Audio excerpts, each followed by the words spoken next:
Bismillahirrahmanirrahim. Assalamualaikum warahmatullahi wabarakatuh. Alhamdulillahi rabbil alamin. Wassalatu wassalamu ala nabiyyina Muhammadin wa ala alihi wa ashabihi wa man tabi'ahum bi ihsanin ila yaumiddin, amma ba'd. Ayyuhal ikhwah wal akhwat, rahimani wa rahimakumullah. Kita bersyukur kepada Allah Subhanahu wa taala, kembali kita dikumpulkan di Majalisul Ilm untuk saling ingat mengingatkan, saling berbagi, saling menasihati di atas kebaikan. Dan semoga pertemuan kita kali ini memberikan kebaikan bagi kita semua, dan pertemuan yang diberkahi oleh Allah Subhanahu wa taala, dan semoga pertemuan kita kali ini menjadikan pertemuan yang menguatkan tali persaudaraan di antara kita semua.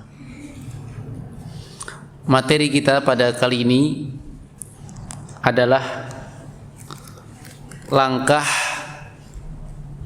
untuk mencapai kesuksesan. Kalau dilihat dari sisi materi, maka tentunya semua dari kita ingin menggapai kesuksesan. Walaupun sebagian orang ada yang menganggap kesuksesan itu adalah dalam perkara dunia. Namun seorang muslim tentunya mengetahui bahwasanya kesuksesan yang hakiki adalah kesuksesan dunia dan akhiratnya. Kesuksesan dunia dan akhiratnya. Terlebih yang menjadi puncak adalah kesuksesan akhiratnya. Ketika dia telah terlepaskan dari neraka dan dimasukkan ke dalam sorga, itu hakikat kesuksesan yang sebenarnya. Faman zukhziha 'anil nar wa udkhilal jannah faqad faz. Siapa yang dilepaskan dari neraka dan dimasukkan ke dalam sorga, maka sungguh dia telah sukses. Itu hakikat kesuksesan. Namun apa yang akan kita sebutkan ini merangkum semuanya. Sukses dunia, sukses akhirat, langkahnya sama. Yang kita maksudkan adalah apa yang disebutkan oleh Nabi SAW dalam rangkaian poin-poin yang beliau sebutkan dalam sebuah hadis. Jadi hakikatnya atau titik dari pembahasan kita adalah pembahasan tentang hadis Nabi SAW, yang barang siapa mengamalkan hadis ini, dia akan mendapatkan kesuksesan dunia maupun akhiratnya. Hadis yang kita maksudkan adalah hadis yang dikeluarkan oleh Al-Imam Muslim rahimahullahu taala dalam sahihnya dari Abu Hurairah radhiyallahu taala anhu. Rasulullah sallallahu alaihi wasallam bersabda, "Ihris 'ala ma yanfa'uk wasta'in billah wa la ta'jizan wa in asabaka syai' fala taqul law anni fa'altu kadza wa kadza. Walakin kul qaddarallah wa ma syaa fa'al. Fa inna law taftah amal syaitan." Rasulullah SAW bersabda, kita bahas poin-poinnya atau kita terjemahkan dulu hadisnya. Bersemangatlah terhadap apa yang bermanfaat bagi dirimu, dan mintalah pertolongan hanya kepada Allah. Jangan pernah lemah, dan jika engkau tertimpa oleh sesuatu yang tidak engkau sukai, jangan engkau mengatakan seandainya aku melakukan ini dan ini, karena kalimat seandainya itu membuka amalan syaitan. Konteks yang terakhir nggak akan kita bahas, karena konteks yang terakhir terkait erat dengan pembahasan yang akan dibawakan oleh Ustadz kita besok pada subuh, ya, tentang Jika memang takdir yang Allah Subhanahu wa taala tetapkan kepada kita itu enggak sesuai dengan apa yang kita inginkan. Ya. Ya, kadang seorang langsung mengatakan andaikan begini ya. Ini ada pembahasannya tersendiri. Pembahasan pokok kita pada 3 poin yang utama yang disebutkan dalam hadis ini. Yang pertama, ihris ala ma yanfa'uk. Bersemangatlah engkau terhadap perkara yang bermanfaat bagi dirimu. Ini kunci kesuksesan yang pertama. Baik ingin mendapatkan kesuksesan dunia maupun akhirat. Makanya di dalam pembahasan dunia, para pakar-pakar dunia ya, dari pembisnis ya. Demikian pula pengusaha-pengusaha besar, jika kita lihat kenapa mereka bisa berhasil, semangatnya yang kuat. Semangatnya yang kuat. Karena ketika seorang tidak memiliki semangat, itu adalah kunci kegagalannya. Makanya kalau kita rangkum poin-poin yang disebutkan dalam hadis ini, akan kita simpulkan dalam satu kesimpulan, bahwasanya Islam itu mengajarkan semangat.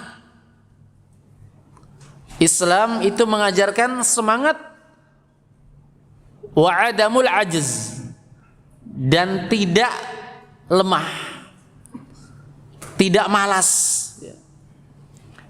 Makanya perlu dikoreksi ketika sebahagian orang mengatakan kalau keluaran pesantren jadinya malas. Sering dengar Pak ya? Kalau keluaran pesantren malas kerja, kalau perempuannya malas cuci piring, malas masak, selalu saja diidentikan dengan hal tersebut. Padahal bukan pesantrennya, karena pesantren itu identik dengan Islam kan? Bukan Islam yang mengajarkan seperti itu. Islam itu agama yang mengajarkan untuk selalu kita termotivasi, bersemangat, menjadi seorang muslim yang kuat. Makanya hadis tadi diawali, kita nggak baca dari awalnya. Kalau kita baca dari awalnya, nampak sekali bagaimana Islam mengajarkan tentang sosok seorang muslim yang paling baik. Nabi mengatakan al-mu'minul qawi khairun wa ahabbu ilallah minal mu'minid dha'if. Seorang mukmin yang kuat itu lebih baik dan lebih dicintai oleh Allah Subhanahu wa taala daripada mukmin yang lemah. Walaupun kebanyakan para ulama mensyarah hadis ini, yang dimaksud dengan mukmin yang kuat adalah qawiyul iman, kuat keimanan. Tetapi saya lebih condong dengan banyaknya dalil-dalil yang ada tentang pendapat para ulama yang mengatakan kekuatan seorang mukmin yang diinginkan di sini adalah kuat badannya dan kuat imannya. Itu lebih dicintai dan lebih baik. Banyak dalil yang menunjukkan hal tersebut. Seperti dalam firman Allah Subhanahu wa taala, wa a'iddu mastata'tum min quwwah. Persiapkanlah apa yang kalian mampu, semampunya kalian dari kekuatan. Berarti kita juga disuruh kuat. Kuat dalam perkara yang merupakan kebaikan. Kuat badan, kuat olahraga. Ya. Kalau perempuan kuat di dalam melaksanakan tugas rumah tangga, kuat mencuci, ya. Kuat masak. Ya. Jangan kuat belanja doang. Ini perempuan banyak, saya kuat. Kuat apa? Kuat buka dompetnya suami. Kuat bawa duitnya suami. Kuat belanja. Ya. Tapi kalau urusan dapur kalah. Ya. Maka ini nggak kuat.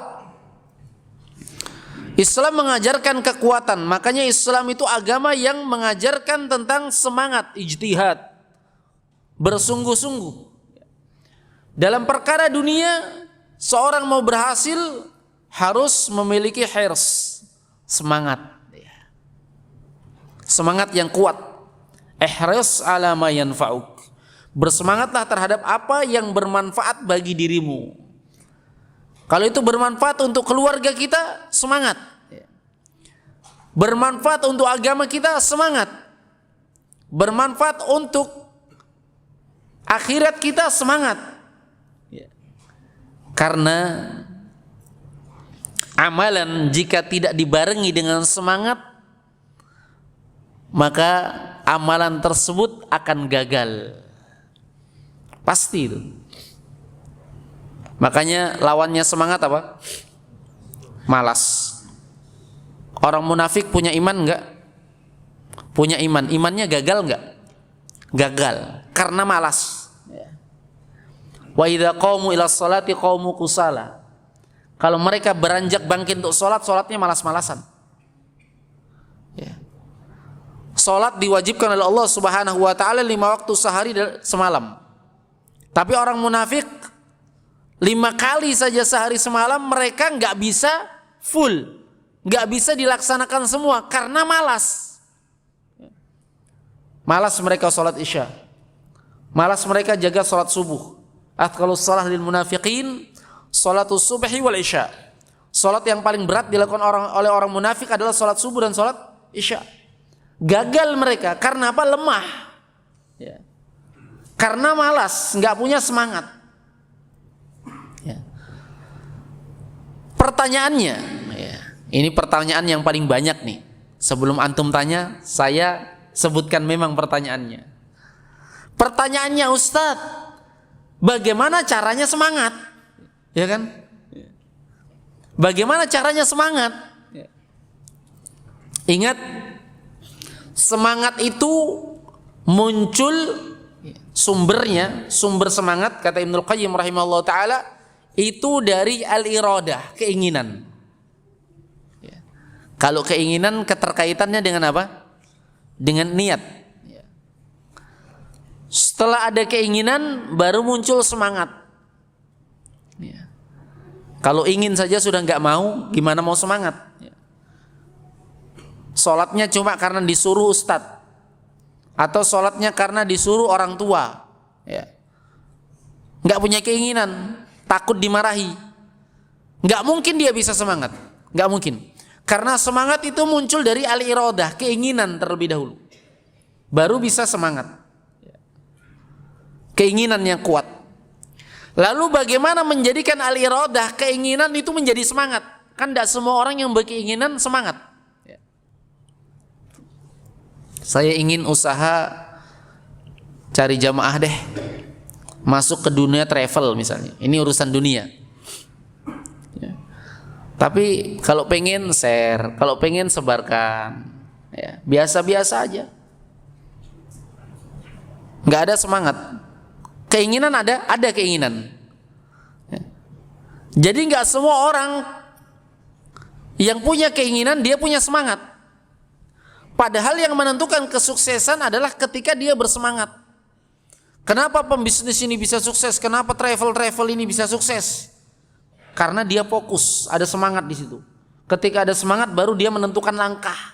Jadi yang pertama iradah, keinginan, muncul semangat. Kalau sudah muncul semangat baru muncul yang namanya langkah. Dia melakukan sesuatu. Kalau sudah punya keinginan, bagaimana supaya keinginan ini terkelola menjadi semangat? Disitulah poin penting yang harus kita miliki, yaitu berilmu. Mengilmui tentang sesuatu yang akan kita amalkan. Contoh, kita mau sholat pak, sholat maghrib atau mau ikut kajian nih, ikut kajian, ada keinginan, semangat nggak ikut kajian? Ada dua kondisi, kadang semangat, kadang tidak. Kondisi pertama tidak semangat, ikut. Kenapa dia ikut? Karena mungkin diajak atau karena kebiasaan. Yang kedua, dia bisa semangat. Kapan dia semangat? Semangat bertingkat-tingkat. Semakin dia punya ilmu tentang keutamaan kajian, maka dia akan lebih bersemangat. Saya kajian paham saya ini dangkal, tapi saya tahu kalau ikut kajian saya mendapatkan pahala, duduknya dapat pahala, mendengarkannya dapat pahala. Urusan faham tidak faham urusan kedua nanti. Jadi dia keutamaan ilmunya dia tahu, memberikan dia semangat, ya. Termotivasi. Kenapa? Beda saya ke pasar jualan dengan gak jualan beda. Kalau jualan ada dua kemungkinan, untung tidak untung. Kalau saya ke majelis ilmu pasti untung. Dapat ilmu atau tidak dapat ilmu pasti untung. Tidak dapat ilmu saja untung, apalagi dapat, ya enggak? Misalnya Pak, kita nggak harapkan ya pulang dari masjid ini kita nanti nggak paham sama sekali apa yang disampaikan Ustadz. Kira-kira dapat pahala enggak? Dapat. Sedikit atau banyak? Oh banyak. Kalau orang Jawa ditambah hurufnya banyak.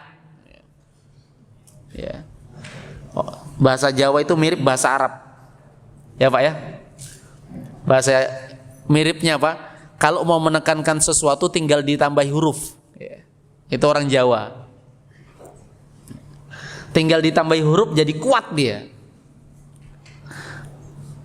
Sama bahasa Arab juga begitu, tinggal ditambah huruf jadi kuat. Ya.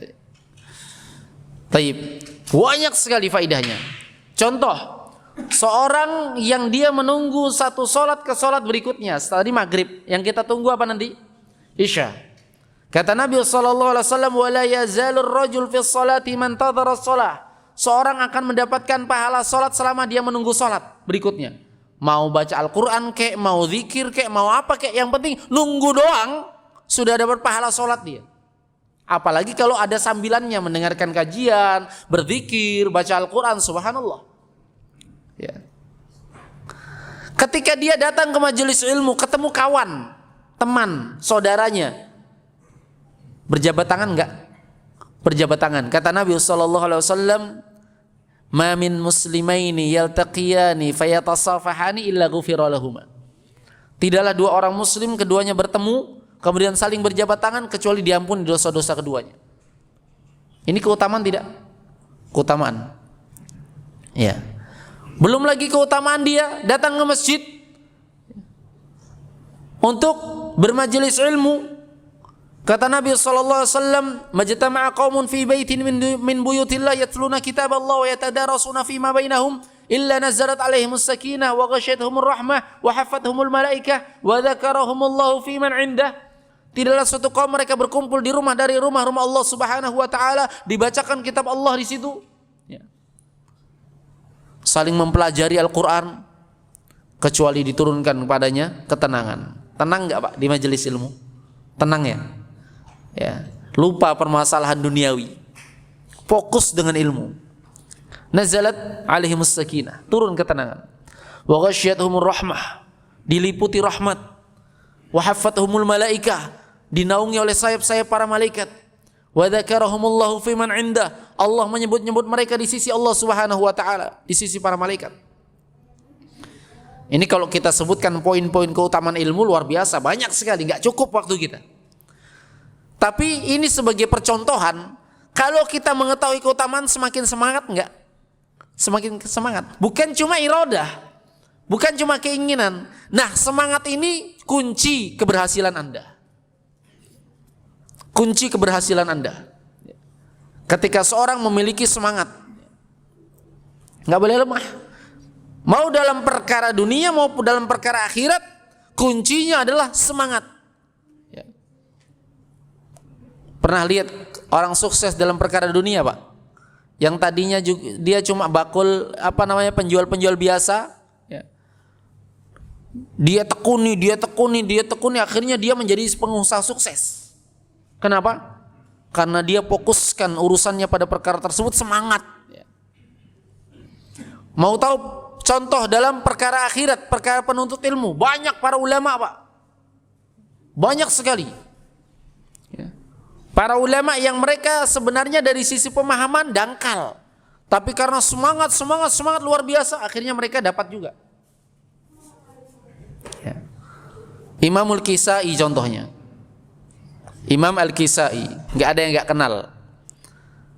Kalau penuntut ilmu nggak ada yang nggak kenal. Imam Al-Kisai seorang ulama ahli nahu, ya, ahli bahasa, terkemuka sekali.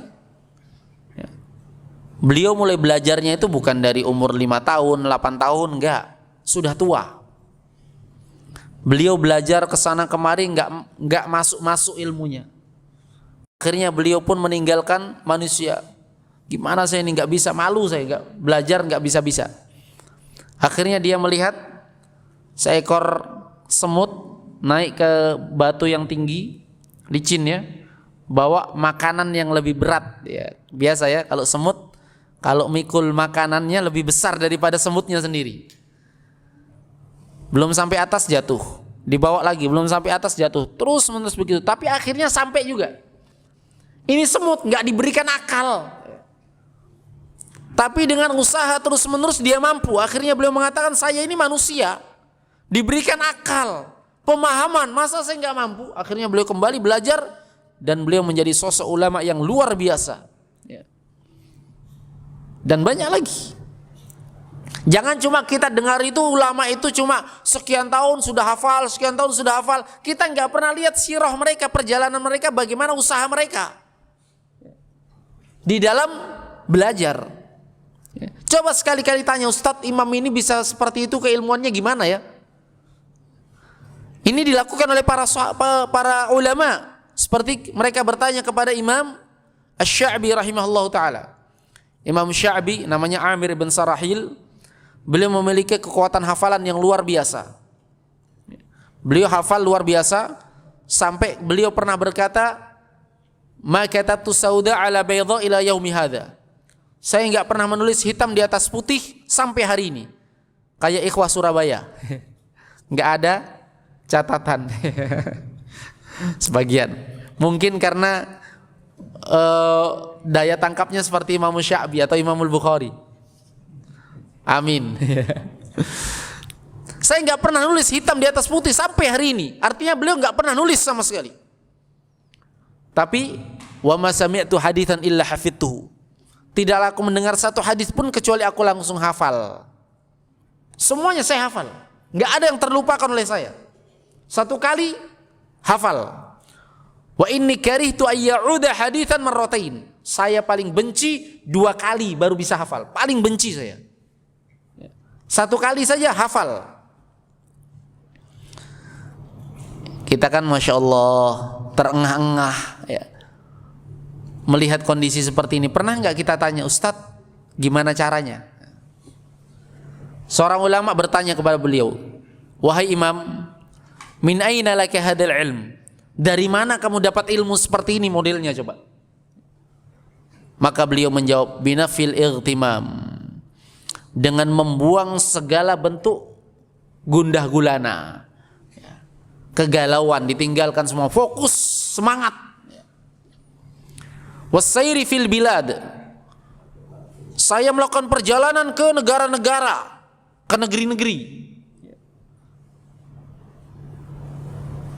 Wal bukur ka bukuril ghurab, saya berpagi-pagi seperti berpagi-paginya burung gagak. Gak kayak kita, belajarnya nanti kalau ada kesempatan. Berpagi-pagi, di mana ada ilmu di sana dikejar. Wasabru kasabril hamam, dan bersabar seperti sabarnya burung merpati. Menunjukkan kesabaran yang luar biasa. Enggak langsung dapat ilmu itu, tapi butuh apa? Mujahadah, kesungguhan yang luar biasa, ikhwah. Kesungguhan yang luar biasa. Jadi kalau antum mau mendapatkan ilmu, mendapatkan keberhasilan, kesuksesan dunia akhirat, miliki apa? Al-hirs, semangat, mujahadah, kesungguhan. Pasti berhasil. Nabi dalam dakwahnya mundur enggak? Enggak mundur. Banyak tantangan? Banyak. Enggak tahu kalau kita, kondisi kita di zaman itu. Sedikit ada sesuatu kita mundur. Nabi SAW berhadapan dengan paman-pamannya sendiri, gak pernah mundur.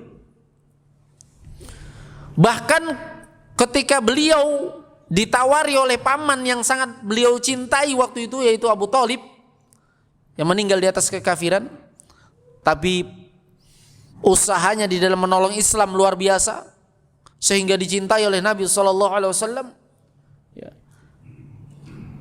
Sampai pamannya yang gak pernah lelah dalam menolong Nabi suatu saat mau mundur, lemah sudah. Ya. Tapi Nabi semangatnya luar biasa. Nabi dilempari biasa, Nabi dicela biasa, Nabi ini biasa. Tapi lewat pamannya yang didatangi oleh suku Quraisy, pembesar-pembesar Quraisy. Wahai Abu Thalib, sudah gak ada cara lain lagi. Kamu pilih antara dua hal. Hal pertama, kamu tetap membela keponakanmu, tapi pisah dengan kami. Artinya perang juga dengan sukunya sendiri, kaumnya sendiri. Atau kamu bersama kami dan jangan lagi bela keponakanmu. Bingung kan? Bingung. Saking bingungnya, Abu Thalib memanggil keponakannya, yaitu Rasulullah SAW. Abu Thalib berkata, "Ya bani akhi, wahai anak pamanku, keponakanku, orang-orang Quraisy telah berkata kepadaku begini dan begini." Ya. Maka disampaikan semuanya, mereka katakan begini. Ya. Fala tuhammilni ala ma la utiqa. Jangan kamu bebani lagi aku dengan sesuatu yang aku tidak mampu. Sudah. Angkat tangan sudah Abu Thalib. Mau angkat tangan. Nabi melinangkan air mata. Bagaimana tidak? Orang yang selama ini membela dakwah beliau mau mundur. Apakah Nabi mundur? Enggak. Belum berhasil, gimana mau mundur? Apa yang Nabi katakan? Nabi SAW mengatakan, wallahi demi Allah,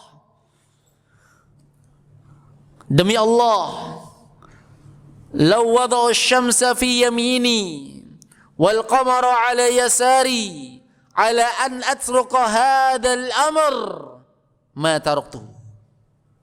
Demi Allah, seandainya mereka orang-orang Quraisy meletakkan matahari di tangan kananku dan meletakkan bulan di tangan kiriku agar aku meninggalkan urusan dakwah ini, demi Allah aku tidak akan meninggalkannya. Artinya seberat apapun beban, bahkan seandainya matahari ditimpakan kepada beliau, beliau nggak mau meninggalkannya. Itu baru namanya semangat. Berhasil tidak dakwah beliau? Berhasil. Pertamanya ikuti cuma Abu Bakar, yang ikuti cuma Ali bin Abi Thalib, kemudian Utsman bin Affan, Zaid, ya. Kemudian diikuti segelintir orang terus-menerus berpuluh-puluh tahun sampai akhirnya peristiwa Fathu Makkah. Nabi SAW menjadi sosok yang luar biasa, berhasil dalam dakwah. La ilaha illallah. Poin kedua,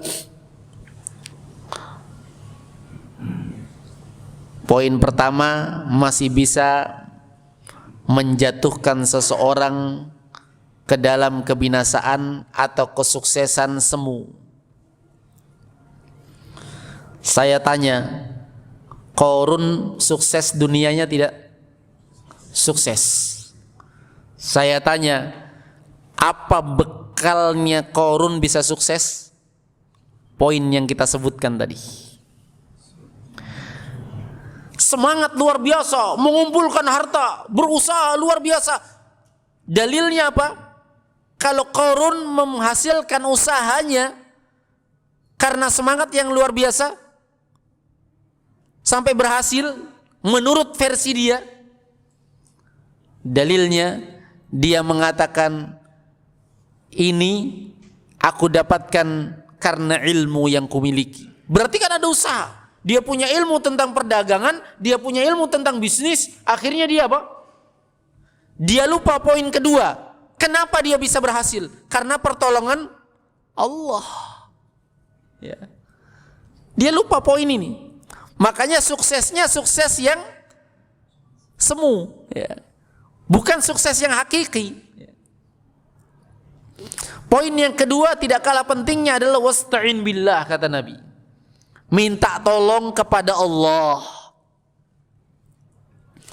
Poin pertama kalau tidak digandengi dengan poin kedua bisa memunculkan al-kibr, kesombongan. Ya, saya memang punya keahlian sih dari sisi itu, ya.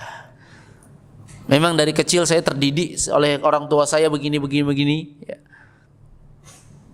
Kemudian saya berusaha begini sampai keluar negeri begini, ya. Nggak ada sedikit pun penyandaran kepada Allah Subhanahu wa taala. Ini bagian dari kufrun ni'mah, kekafiran terhadap nikmat, ya. Karena seorang berhasil itu tidak lepas dari al-aun minallah, pertolongan dari Allah. Ya. Wasta'in billah, minta tolong hanya kepada Allah, ikhwah. Yang membuat sukses Anda itu bukan Anda sendiri, Anda itu makhluk. Yang menjadikan Anda sukses itu adalah Allah Subhanahu wa taala yang menolong Anda. Baik dalam perkara dunia apalagi perkara akhirat. Ya. Para ulama ketika mensyarah hadis ini, mereka mengatakan ini mirip dengan firman Allah Subhanahu wa taala, iyyaka na'budu wa iyyaka nasta'in. Ada usaha ibadah dibarengi usaha untuk minta pertolongan. Ya enggak? Ya. Ada usaha untuk beribadah kepada Allah, ada usaha minta pertolongan di dalam beribadah kepada Allah. Iyyaka na'budu wa iyyaka nasta'in. Ibnul Qayyim mengupas ayat ini. Ya. Kenapa digandengkan iyyaka na'budu wa iyyaka nasta'in? Padahal iyyaka na'budu saja kan sudah mencukupi. Apa artinya iyyaka na'budu? Hanya kepadamu lah ya Allah kami beribadah. Isti'anah termasuk ibadah bukan? Ibadah. Sebagaimana ibadah yang lainnya, isti'adzah, istighatsah, adzabah, wan nadhr, was-shaum, ya, waz-zakah, semuanya ibadah. Sudah mencukupi seandainya kita mengatakan iyyaka na'budu saja. Hanya kepadamu lah kami beribadah ya Allah. Termasuk berminta tolong itu ibadah. Tapi kenapa digandengkan dengan iyyaka nasta'in? Kenapa kok bukan kalau memang dia mewakili ibadah yang lain? Kenapa kok bukan ibadah yang lain saja selain isti'anah? Misalnya iyyaka na'budu wa iyyaka nusalli. Misalnya, hanya kepadamu lah ya Allah kami beribadah dan hanya kepadamu lah kami salat. Betul enggak? Betul enggak kalimat ini? Betul. Kepada siapa kita salat? Kepada Allah. Tetapi kenapa ayatnya kok harus iyyaka nasta'in? Karena kaitannya disebutkan tersendiri wa iyyaka nasta'in, padahal ia bagian dari ibadah. Karena ibadah tidak boleh lepas dari isti'anah. Ibadah apapun itu nggak boleh terlepas dari isti'anah, minta tolong kepada Allah. Kenapa? Kita bisa ibadah itu karena apa? Karena ditolong oleh Allah. Kita bisa sholat karena apa? Karena ditolong oleh Allah Subhanahu wa taala. Kita bisa puasa karena apa? Karena ditolong oleh Allah. Kita terlepas dari maksiat karena apa? Karena ditolong oleh Allah. Makanya nasihat Nabi nih, berarti kalau Nabi memberikan nasihat, itu amalannya Nabi tiap hari juga. Kepada Mu'adz bin Jabal radhiyallahu ta'ala anhu. Kata Nabi SAW, ya Mu'adz, inni la uhibbuk. Wahai Mu'adz, sungguh aku sangat mencintaimu. Nabi mau memberikan nasihat, wasiat. Berarti wasiat itu muncul kalau ada cinta, tanda cinta. Berarti wasiatnya bukan wasiat biasa, karena wasiat cinta. Inni la uhibbuk, betul-betul aku mencintaimu wahai Mu'adz. Kalau begitu apa? La tada' dubura kulli salatin an taqul, jangan sekali-kali kamu tinggalkan di setiap akhir salatmu, di belakang salatmu engkau mengucapkan Allahumma a'inni ala dzikrika wa syukrika wa husni ibadatik. Antum baca enggak ini ikhwah? Baca ya? di akhir sholat kita. Para ulama berbeda pendapat kalimat dubura kulli sholatin. Dubur akhir, belakang ya. Manusia punya dubur ya. Dubur di depan atau di belakang? Di belakang. Kalau di depan namanya kubul ya. Sholat juga punya dubur, belakang sholat. Para ulama berbeda pendapat. Yang dimaksud belakang sholat itu setelah salam atau sebelum salam. Kalau antum baca setelah salam atau sebelum salam? Hah? Sebelum ya? Ya. Dan ini yang kita kuatkan insyaallah. Walaupun sebagian ulama ada yang menguatkan dia adalah bacaan setelah sholat. Tapi konteks kalimat dubur ya, belakang ini lebih identik dengan bagian sesuatu. Duburnya saya berarti dubur saya berarti bagian dari saya atau tidak? Bagian dari saya. Duburnya sholat berarti bagian dari sholat atau tidak? Bagian dari sholat. Kalau sudah salam bukan bagian dari sholat namanya ya. Maka dia dibaca sebelum salam. Dibaca sebelum salam. Allahumma inni ala dzikrika wa syukrika husni ibadatik. Apa artinya?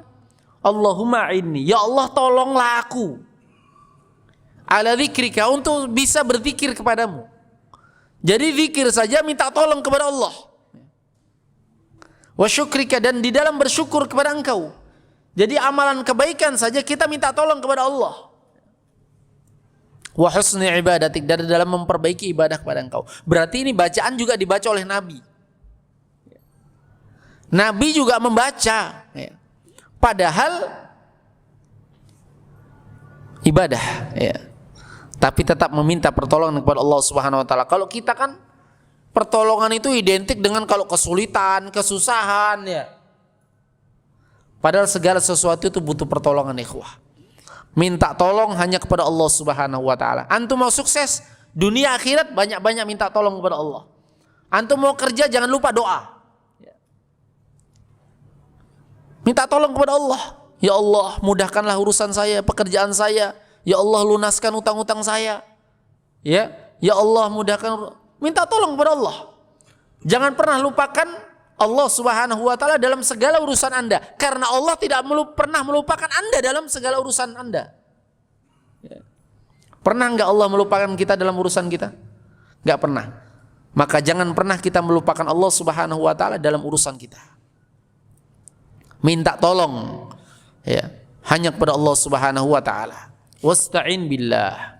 Minta tolong hanya kepada Allah. Ini keterikatan seorang hamba kepada Allah Subhanahu wa taala, ketergantungan. Namanya tawakal. Makanya dalam menempuh kesuksesan itu yang pertama menempuh sebab. Ya. Ini pada poin pertama tadi, semangat dalam melakukan usaha. Yang kedua apa? Bertawakal kepada Allah. Kan itu ya? Ya. Menempuh sebab dan bertawakal. Ini harus beriringan. Ya. Ada orang yang tawakal terus nggak menempuh sebab, bukan tawakal namanya. Pernah dengar orang begini? Tawakal kepada Allah. Anak istrimu kamu kasih makan apa kok ditinggal? Serahkan kepada Allah. Ya kan? Pernah dengar begini? Itu bukan tawakal, pakai dalil lagi. Dalilnya apa? Lau annakum walau tawakkaltum haqqa tawakkuli, pakai hadis Nabi. Seandainya kalian bertawakal kepada Allah dengan sebenar-benarnya tawakal, la razaqakum, maka Allah akan memberikan rezeki kepada kalian. Ya. Kama yarzuqut tayr, sebagaimana burung itu diberikan rezeki. Yaqdu himasa wa taruhu bitana. Berangkatnya lapar, pulangnya sudah kenyang. Enak banget katanya. Jadi kita keluar jalan-jalan kemana, ya, nanti pulang itu sudah kenyang. Burung kan begitu katanya. Ente nggak tahu hadis, ya. Hadisnya itu memberikan motivasi kita untuk kerja, karena burung itu pergi bukan untuk rekreasi. Burung pergi untuk rekreasi apa enggak? Burung pergi untuk cari sawahnya orang. Mau ambil padinya diusir, ambil padi diusir, ambil padi diusir. Karena semangatnya luar biasa, akhirnya dapat juga. Ya. Bukan seperti yang Anda pahami, ya. Enggak kerja, bukan. Tapi semangat menempuh sebab dan bertawakal kepada Allah Subhanahu wa taala. Para nabi dan para rasul, mereka menempuh sebab-sebab kebaikan. Kemudian mereka menyandarkan kepada Allah Subhanahu wa taala hasilnya. Ini poin yang kedua. Poin yang ketiga, ingatkan ya kalau masuk waktu. Wala ta'jizan. Jangan lemah. Saya tanya Pak, kalau semangat berarti lemah enggak? Enggak lemah ya. Kenapa diulang lagi wala ta'jizan? Jangan lemah. Karena semangat itu ada masanya. Ada masanya seorang itu anjlok dalam semangatnya. Pertama semangat, maka semangat ini dijaga terus, maka diingatkan wala ta'jizan, jangan lemah. Inilah yang diistilahkan di kalangan kita dengan sebutan futur, ya. Pakai ta ya, jangan pakai to ya. Futur, yaitu lemah semangat. Kalau pakai to nanti artinya buka puasa, ya. Fatrah, masa-masa fatrah, masa-masa lemah, anjlok, itu futur namanya. Di kalangan ikhwah ada ya kalimat seperti ini biasa ya. Di mana ikhwah sekarang nggak pernah kajian, oh sudah futur. Itu kan artinya lemah semangat. Tadinya pernah semangat, terus anjlok. Islam mengajarkan jangan lemah, tapi terus bersemangat. Lalu bagaimana untuk mengatasi masa-masa anjlok, lemah semangat, kadang muncul? Disebutkan dalam hadis Abdullah bin Amr bin Al-As radhiyallahu ta'ala anhu, Rasulullah sallallahu alaihi wasallam bersabda, likulli amalin sirrah wa likulli sirratin fatrah. Faman kanat fatratuhu ila sunnati faqad ihtada wa man kanat ila ghairi dzalika faqad halak.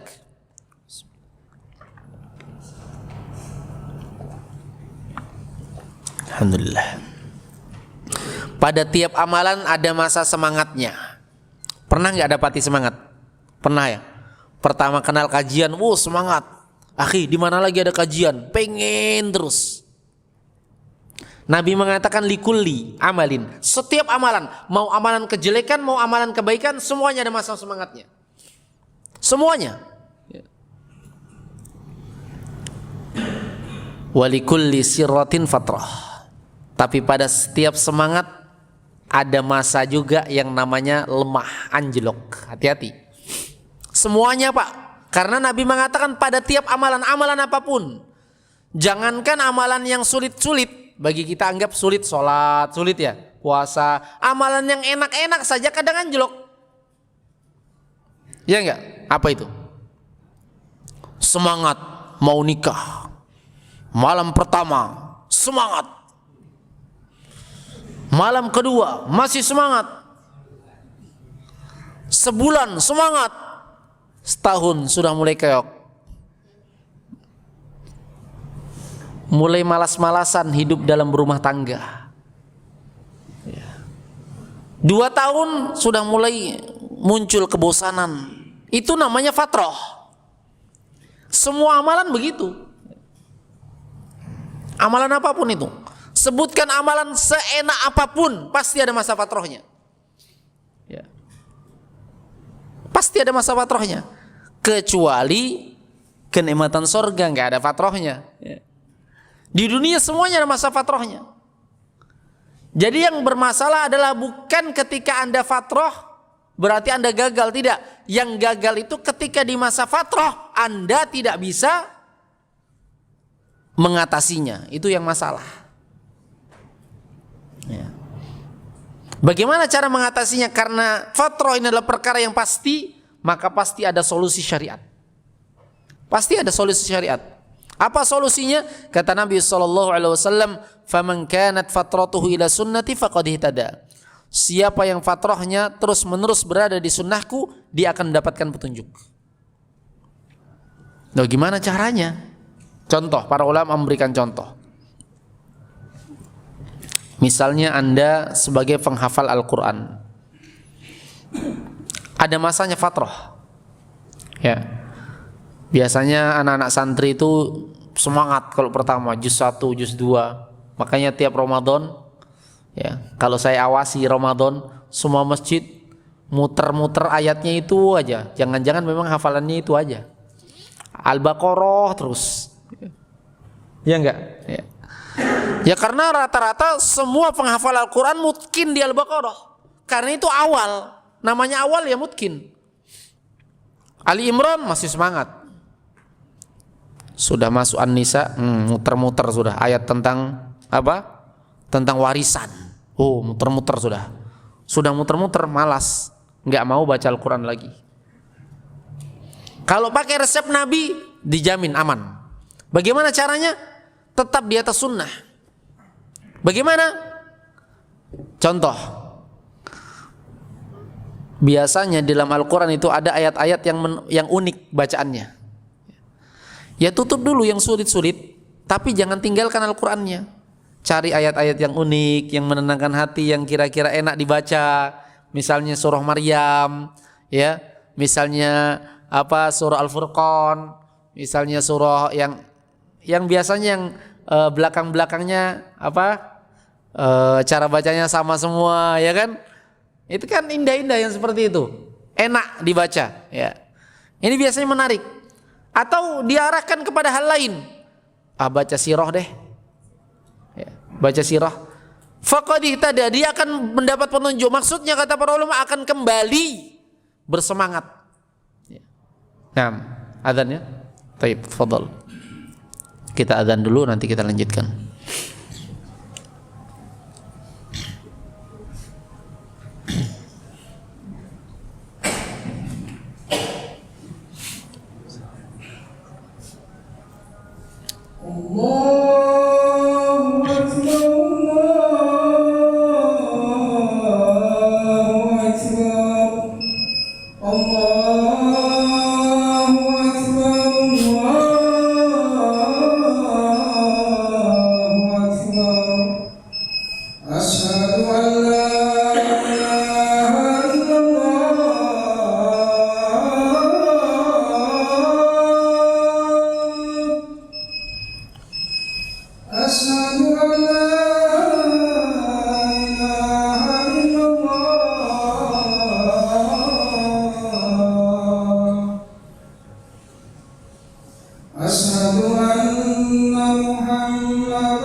Baik. Kita lanjutkan pembahasan kita. Kemudian Nabi SAW menyebutkan jika terjadi masa fatrah itu tentang orang yang membiarkan fatrahnya. Faman kanat ila ghairi dzalik faqad halak. Siapa yang ketika masa fatrah kepada selain hal tersebut, selain kepada sunnah, faqad halak, dia akan binasa. Dia akan terlempar, dia akan jatuh. Sudah mengalami kesulitan menghafal Al-Quran misalnya, tutup Al-Qurannya nggak mau menghafal lagi, maka dia akan apa? Akan menjauh dari Al-Quran. Ya. Tidak mencari solusi bagaimana supaya bisa kembali cinta kepada Al-Quran. Ini dalam perkara agama, dalam perkara dunia juga begitu.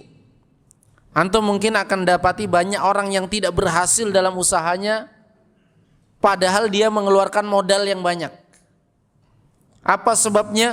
Sebabnya ketika ada masalah bukannya mencari solusi, tapi justru mencari usaha lain, gonta-ganti usaha. Pernah nggak berhasil orang begini? Nggak kita dapatkan berhasil. Kenapa? Tinggalkan ini, cari yang lain lagi, tinggalkan ini. Akhirnya modalnya terkuras terus, nggak berhasil dia. Ya.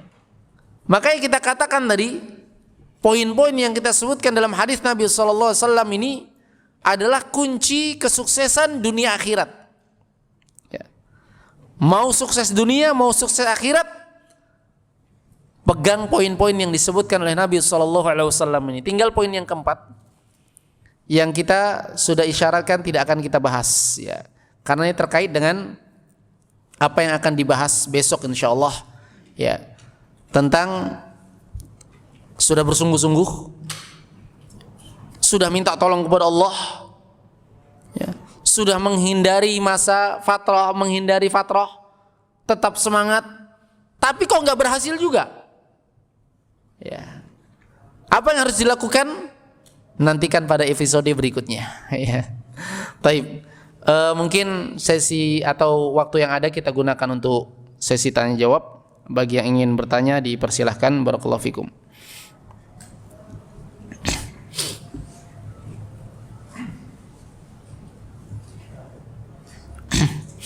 Fadl. Assalamualaikum warahmatullahi wabarakatuh. Waalaikumsalam.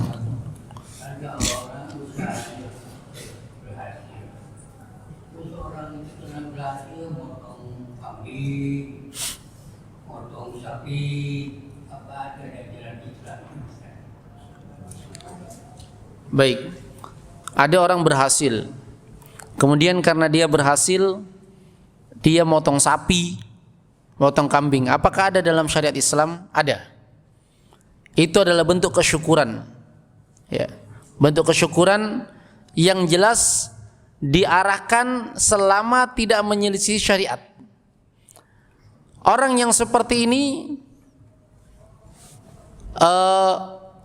kita bagi menjadi 3. Bagian pertama adalah orang yang murni kesyukuran. Murni kesyukuran. Misalnya dia, Masya Allah saya berhasil, akhirnya karena saya merasa bersyukur dengan keberhasilan ini, saya mau sedekah untuk anak-anak yatim, saya potong sapi. Murni kesyukuran, maka ini adalah kebaikan. Ini adalah kebaikan, ya. Jenis yang kedua, dia melakukan hal tersebut karena nazar. Apakah yang disyariatkan? Nazarnya disyariatkan, tapi bernazarnya adalah kebakhilan. Ya. Dibedakan melaksanakan nazarnya dengan ketika dia bernazar. Ini hukumnya beda. Melaksanakan nazar, misalnya saya berikan contoh, kalau anak saya lulus, saya mau potong kambing. Anaknya lulus betulan, maka dia potong kambing. Apa hukum potong kambing ketika anaknya lulus? Wajib, ya, wajib. Yufuna bin nadri wa yakhafuna yawman kana syarruhu mustatira. Mereka orang-orang beriman itu selalu melaksanakan nadarnya. Nggak boleh diselisihi nadarnya. Wajib dia melaksanakan nadarnya. Ini hukum menunaikan nadar. Tapi hukum dia bernadar, hukumnya makruh. Saya bernadar kalau anak saya lulus. Ucapan ini makruh. Kenapa kita katakan makruh? Karena nadar itu tidak muncul kecuali dari kebakhilan, kekikiran. Kamu mau menyembelih kambing untuk dibagikan fakir miskin kalau anak kamu lulus. Berarti kalau anak kamu nggak lulus, nggak melakukan dong. Kan bakhil namanya. Kikir. Melakukan ibadah karena ada sesuatu yang diinginkan saja. Bersedekah kalau ada maunya. Ya. Kalau maunya terpenuhi, kalau tidak berarti tidak. Saya nanti akan memberikan makan fakir miskin ini, ya. Boleh, tapi makruh. Kenapa? Karena berarti kalau tidak memberikan dong. Ini jenis yang kedua. Jenis yang ketiga yang terlarang, yaitu ketika seorang melihat keberhasilan, kesuksesan pada diri atau keluarganya, dia pun melakukan amalan-amalan yang keluar dari syariat. Contoh apa? Motong sapi dengan tujuan-tujuan tertentu. Ya. Ada yang sebagai bentuk kesyukuran kepada orang yang pernah kasih sesajen dia, ya kan? Nah, ini arahnya kepada perkara yang merupakan kesyirikan, tidak boleh, ya, tidak diperbolehkan. Atau amalan itu sendiri yang berbau kemungkaran, seperti melakukan amalan-amalan bid'ah, ya. Potong kambing tapi cara perayaannya perayaan-perayaan yang dilarang oleh syariat, bid'ah, ya. Nah, maka ini perkara jenis yang ketiga ini yang dihindari, yang terlarang. Wallahu alam. Nah.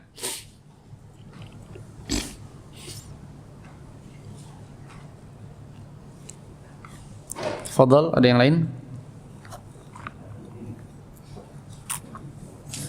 Silakan, Pak. Adakah tips untuk mengatasi rasa malas dalam beribadah? Taib. Bagaimana tips untuk mengatasi rasa malas? Yang pertama, tashihun niyah, perbaiki niat. Ya. Perbaiki niat. Karena kadang niat yang rusak itulah yang menyebabkan seorang itu tidak fokus di dalam amalan kebaikan. Tidak fokus dalam amalan kebaikan. Misalnya, dia melakukan suatu amalan, niatnya ingin dilihat fulan. Ketika fulan tersebut tidak ada, jadi malas. Ngapain saya beramal? Ini yang pertama. Perbaikan niat, tashihun niyah. Ya, karena Nabi SAW bersabda, innamal a'malu binniyat. Sungguhnya amalan itu tergantung niatnya. Yang kedua, ta'riful fadl, mengetahui keutamaan. Kenapa malas muncul? Karena dia tidak mengetahui keutamaannya. Kenapa anak-anak lebih condong malas sholat daripada orang tua? Karena anak-anak pikirannya kadang sholat itu hanya untuk apa? Untuk kadang nilai atau semisalnya. Dia keutamaan-keutamaan lainnya belum tahu. Ketika dia semakin tahu keutamaannya, sholat itu bisa menghapuskan dosa, sholat itu bisa meninggikan derajat, sholat itu bisa begini dan begini, maka dia akan rajin sholat dan akan menghindari sifat malas. Semakin sedikit keutamaan yang diketahui oleh seseorang, maka semakin akan mudah muncul sifat malas, ya. Mudah muncul sifat malas. Ini poin kedua, ya. Kemudian untuk menghindari sifat malas yang ketiga, banyak berdoa kepada Allah. Karena apa? Karena malas itu bagian dari bisikan syaitan, ya. Bisikan syaitan. Orang mau bersedekah jadi malas bersedekah, kenapa? Syaitan bisiki dia. Asy-syaitanu ya'idukumul faqr wa ya'murukum bil fahsya. Syaitan selalu membisikkan untuk apa? Selalu mengiming-imingi dengan kefakiran. Sedekah, kurang duitmu. Kamu sedekah, kurang uangmu. Kamu sedekah, habis nanti uangnya, ya kan? Selalu membisikkan, menjadikan kita malas. Maka banyak-banyak beristi'adzah, meminta pertolongan kepada Allah Subhanahu wa taala dan bertawud ya, perlindungan kepada Allah Subhanahu wa taala dari godaan syaitan. Nah, ini di antara tips trik-trik bagaimana agar terhindar dari sifat malas itu sendiri. Nah, wallahu alam. Sudah? Baik, barakallahu fikum. Saya kira cukup, mudah-mudahan bermanfaat. Apa yang benar datangnya dari Allah Jalla wa Ala, dan kesalahan dari kekurangan ilmu kami, semoga Allah Subhanahu wa taala mengampuninya dan memaafkannya, dan semoga Allah Subhanahu wa taala memberkahi pertemuan kita kali ini dan menjadikan apa yang kita lakukan di malam hari ini merupakan perkara yang bisa menjadikan pemberat timbangan kita di hari kiamat nanti. Taib, barakallahu fikum. Subhanakallahumma bihamdik asyhadu an la ilaha illa anta astaghfiruka wa atubu ilaik. Walhamdulillahirabbil alamin. Wassalamualaikum warahmatullahi wabarakatuh.